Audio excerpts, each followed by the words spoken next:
आपको गेट दिख रहा है, ये वो गेट है जहाँ से हमारे इंडिया के जाबाज सिपाही एनसीसी एसोसिएट ऑफिसर्स जो है पीआरसीएम प्री कमीशन कोर्स करने के बाद पहले वो 3 मंथ का था, अब अलग अलग कैटेगरीज में उसकी टाइम ड्यूरेशन रखी गई है। जो एसपी के हैं उनके लिए 75 डेज का है और जो जेडी वाले ऑफिसर्स हैं उनके लिए 45 डेज का है। रिफ्रेशर का जो कोर्स रहता है वो अलग अलग पार्ट में डिवाइड किया हुआ है। जो फर्स्ट टाइम रिफ्रेशर के लिए जाएगा दैट इज पार्ट 1, वो 30 डेज का रहता है और जो सेकंड रिफ्रेशर के लिए जाएगा उसकी ड्यूरेशन डिपेंड करती है लेटर के ऊपर, वो कितनी दी है, 25 डेज दी है या 35 डेज दी है, ये लास्ट पता चलता है। Now we are coming to our topic start करने से पहले मैं आपकी इंटरेस्ट के लिए एक आपको स्टोरी सुनाना चाहता हूँ। स्टोरी ये है कि एक था राजा। स्टोरी जब भी शुरू होती है राजा से वो शुरू होती है और एक उसका बेटा था। दोनों के साथ एक उनका घोड़ा था सवारी करने के लिए। बड़ी एंशिएंट टाइम की स्टोरी है ये, जब एडवांस टेक्नोलॉजी नहीं थी हमारे पास, जब विकल्प नहीं थी तब की बात है। तो वो एक रेगिस्तान इलाके के अंदर ट्रैवल कर रहे थे। तो बात समाज की आ रही है कि समाज किस तरीके की बातें करता है, तो आपने उन बातों के ऊपर ध्यान नहीं देना है। पहले क्या होता है कि घोड़ा बेटे ने पकड़ा होता है तो राजा घोड़े पे चल के चलता है। तो लोग कहते हैं देखो भाई बेटा छोटा है पैदल चल रहा है, तो बाप राजा है तो घोड़े पे जा रहा है। दूसरी बात आया राजा, उसने क्या किया, बेटे को बिठा दिया, बेटा तू छोटा है तो घोड़े पे बैठ जा, मैं पैदल चल रहा हूँ। घोड़े की रस्सी बेटे ने पकड़ी, चलना शुरू कर दिया। समाज में देखो भाई राजा खुद पैदल चल रहा है, बेटे को घोड़े पे बिठाया हुआ है। नेक्स्ट टाइम चेंज कर दिया उन्होंने, दोनों क्या हुआ, घोड़े पे बैठ गए, चलो दोनों बैठे हैं, आगे बेटा बैठ गया, पीछे राजा बैठ गया। लोग कहते देखो जानवर है, इतना जुल्म कर रहे हैं, ऊपर राजा बन गए तो पूरा परिवार घोड़े पे सवार हो गया। तीसरी बार क्या होता है, कहते इस बार दोनों पैदल चलेंगे, घोड़े का इस्तेमाल नहीं करेंगे। लोगों ने फिर बातें करनी शुरू कर दी, देखो भाई हम रिसोर्स है इनके पास, अंडर रिसोर्स है, इसको यूटिलाइज नहीं कर रहे। कहने का मतलब ये था, इस स्टोरी से हमें ये मॉरल मिलता है कि हमने अपना काम जो है वो करना है, अपनी टास्क परफॉर्म करनी है जो हमें मिलेगी। हमने किसी की बातों को कोई बॉदर नहीं करना है, उन पर कोई ध्यान नहीं देना है, ठीक है, क्लियर। अब no our topic is today's camp routine and camp security.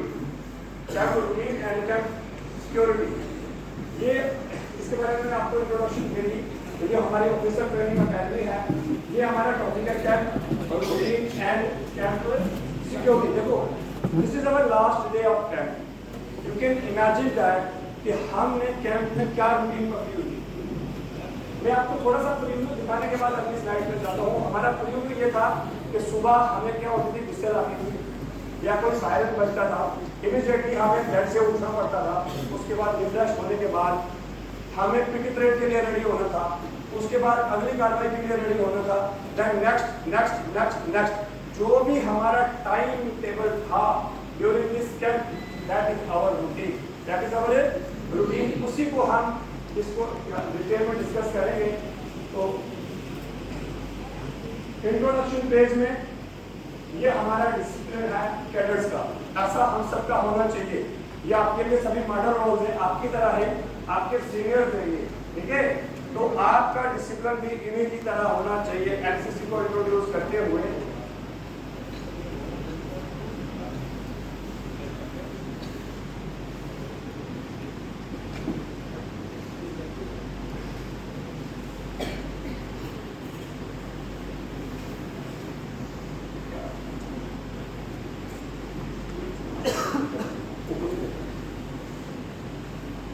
ये acquaint the class with routine and security aspects of NCC CAD। acquaint एक वर्ड यहाँ पे मैं यूज करता हूँ जो थोड़ा सा आपको लगता होगा एक्वर्ड वर्ड लगता है ना। इट मीन्स दैट के हर चीज को कैडेट्स के साथ ऑफिसर जो मिलकर फैमिलियर कर दे, ताकि उनको ये ना लगे कि ये हमारा उस्ताद है या ये हमारा ऑफिसर है, ठीक है, उसके बीच में एक प्रोटोकॉल है, that is an important thing. But उससे पहले हमें फैमिलियर होना सीनियर के साथ, अपने बड़ी प्लेयर के साथ बहुत जरूरी है, ताकि वो हमारे बारे में जान सके, हम उसके साथ फैमिलियर हो जाए, हमारी प्रॉब्लम दिक्कत जो है उनको पता चल सके, उनकी प्रॉब्लम दिक्कत ताकि हमें पता चल सके, हम ताकि उस प्रॉब्लम का सोल्यूशन निकाल सके। ये चीज होना इसमें बहुत जरूरी है। ये हमारा जो है मेन एम है इस टॉपिक का।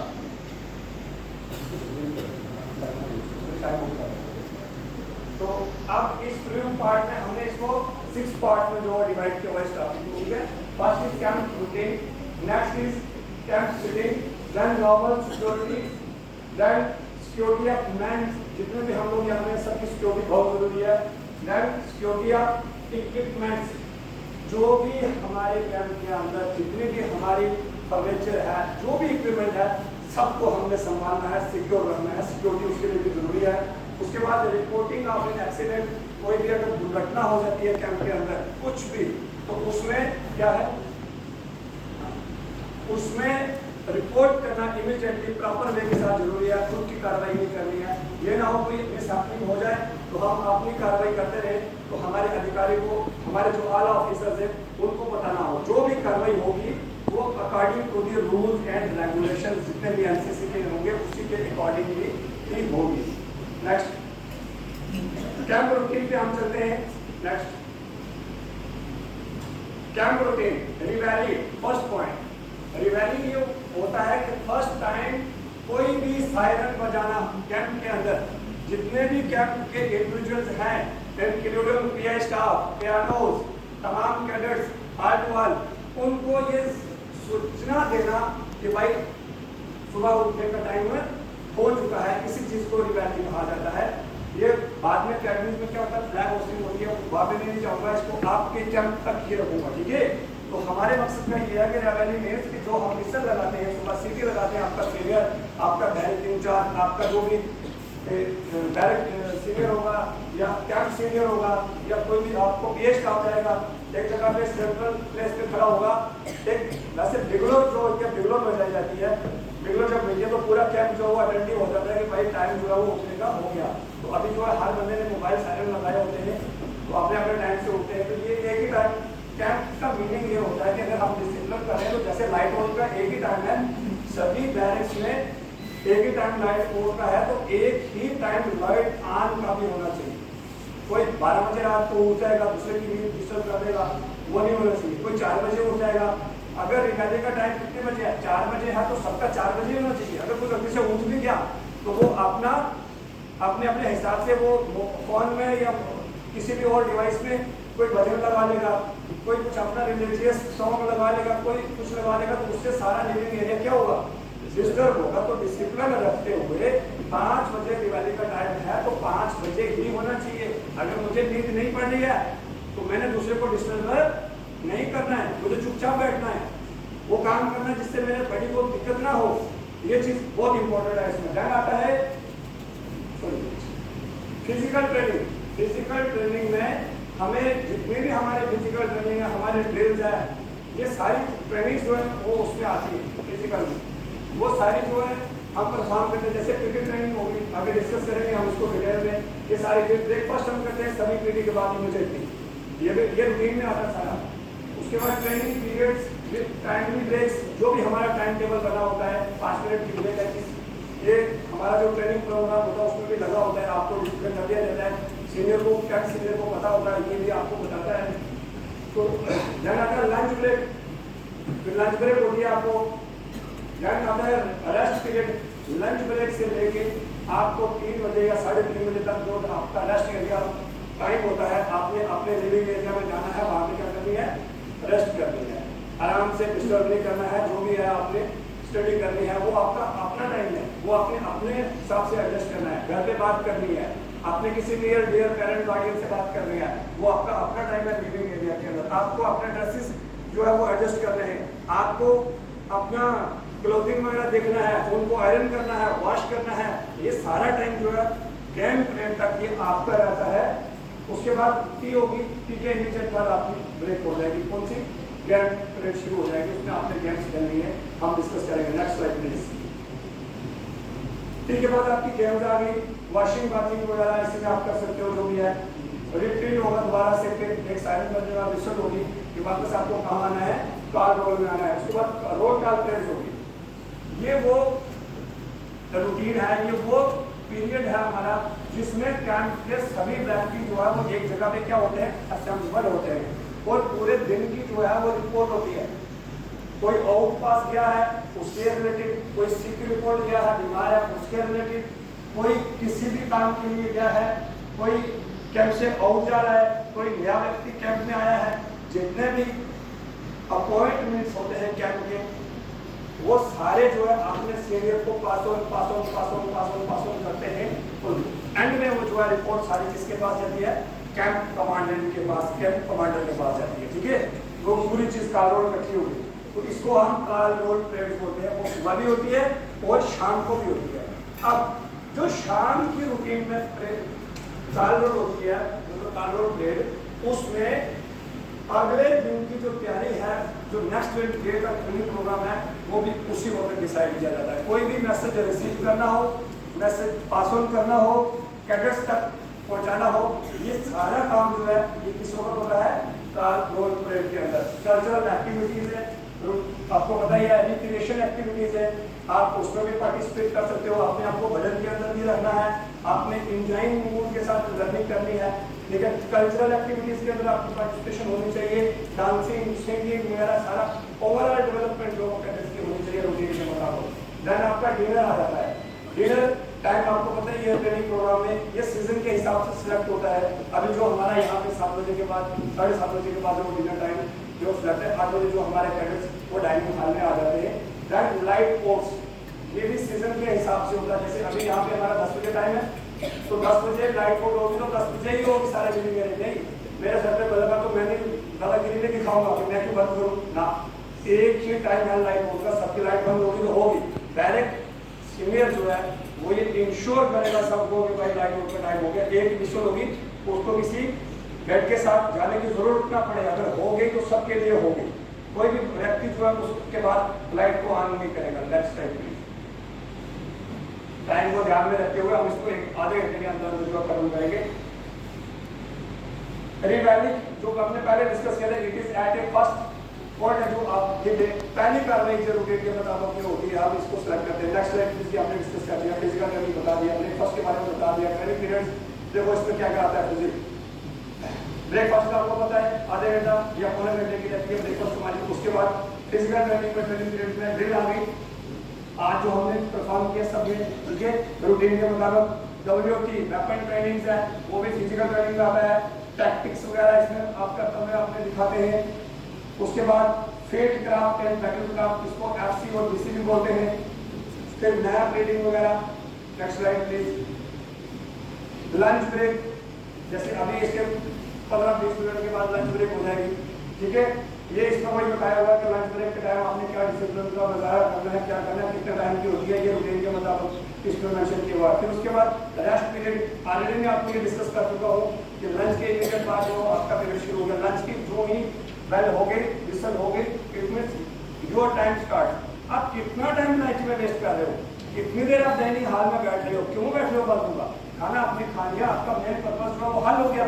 Then you leave the hall, चले जाओ चुपचाप अपना जाके आराम से लिविंग एरिया में जाओ, रेस्ट करो, अपनी बॉडी को रिफ्रेन करो, अच्छे तरीके से एंजॉय करो। आपका जो भी है ड्रेसिंग वगैरह नेक्स्ट कार्रवाई के लिए प्रिपेयर हो जाओ। अगर कोई कल्चर में वो कल्चर की आपकी प्रिपेयर करो, डांसिंग में है तो वो डांसिंग की प्रिपेयर करें अपने आप को। तो ये इसकी रूटीन के बाद रेस्ट पीरियड भी खत्म हो गया। Next slide please. देख रहे हो टी ब्रेक होती है, उसके बाद जब रेस्ट टाइम खत्म होगा तो टी ब्रेक में ऑलरेडी डिस्कस कर चुका हूँ। ये भी कोई आधे घंटे की 15-20 मिनट की आधे घंटे की होती है। उसके बाद गेम्स हमारा स्टार्ट हो जाता है 4 बजे से रूटीन के मुताबिक। ठीक है, ग्रुप गेम्स में फुटबॉल है, वॉलीबॉल है, बास्केटबॉल है, जो हम खेल चुके हैं और हमारा स्पोर्ट्स कंपटीशन ऑलरेडी हो चुका है, ये हमने कर लिया ना। तो ये ग्रुप जो हमारे गेम्स हैं, उसके बाद हम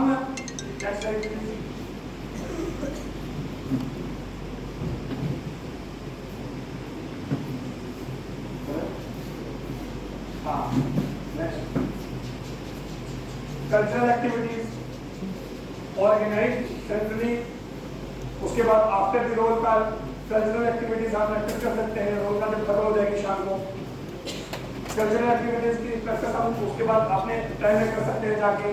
फिर recreational facilities like carrom board वगैरह, रीडिंग एंड स्टडिंग, ये सोलो हम बैठ के ग्रुप के अलावा अपने लिविंग एरिया में इनडोर गेम्स जो हम कर सकते हैं, ठीक है, जैसे लूडो वगैरह हो गई, अपने आप को रिफ्रेश करने के लिए वो भी हम खेल सकते हैं। चेस जो मैंने मेंशन यहाँ पे नहीं किया हुआ, इसके अलावा और भी अगर किसी की अच्छी हॉबी है, कोई अच्छी गेम जो है वो अपनी खेलता है वो भी खेल सकता है। ये आपके टाइम का है, ये रिपीट तो नहीं हो गया सर, ये रिपीट हो गया। नेक्स्ट ये डिनर हो गया। हाँ, उसके बाद आपका स्टडी पीरियड भी होता है डिनर के बाद। लाइट आफ्टर लंच के बाद आप इस टाइम में स्टडी पीरियड भी कर सकते हैं, ठीक है।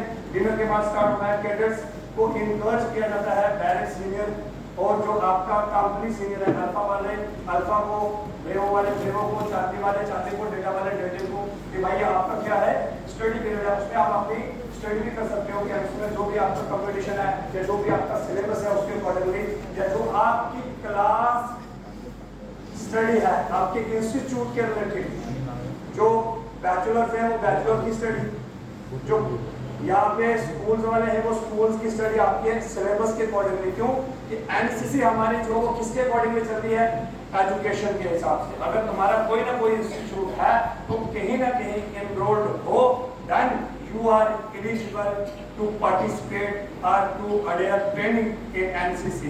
इसलिए ये तुम्हारा स्टडी पीरियड रूटीन के मुताबिक होना चाहिए। जैसे तुम्हारा घर पे टाइम टेबल था, वो टाइम टेबल आपका यहाँ पे आपको टाइम दिया जाता है रूटीन में, ताकि तुम जो है अपनी स्टडी वो कर सको।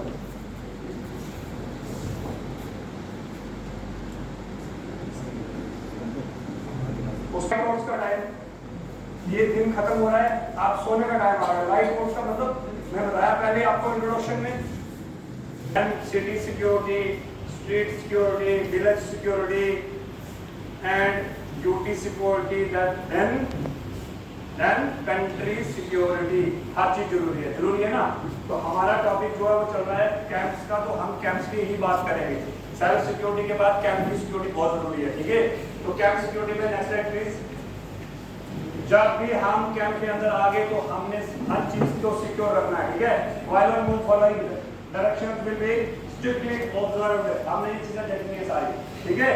All movements in groups under and in charge. जब भी हमने मूव करना है, टोलीज में करना है, ग्रुप्स में करना है, जैसे कंपनीज बनी हुई है यहाँ, अल्फा बीटा गामा जो भी है, चार्ली ब्रेवो, इको कंपनीज में जाना है, इंडिविजुअल कोई भी नहीं घूमेगा। अगर किसी ने इमरजेंसी में एमआई रूम जाना है, सीक्रेट कोर्ट जाना है, तो वो भी बड़ी पेयर में ही जाएगा। ये सिक्योरिटी में आता है, ठीक है ना, बड़ी पेयर के अलावा नहीं जाएगा कोई भी। उसके बाद एआईओ जीआई जो भी है हमारा कैडेट जितने भी है सबके लिए ऐसे ही है, कोई भी इधर उधर पार्टी अपनी मनमानी से नहीं करेगा। Party will be brief prior to departure, जाने से पहले बता दिया जाएगा उनको, should be given list of the dos and don'ts. पहले दिन ही ये पता होना चाहिए हमने कैंप आए हैं तो यहाँ मनमानी घर वाली नहीं चलने वाले, इधर क्या करना है क्या नहीं करना है, डू एंड डोंट्स उसके ऊपर ध्यान देना।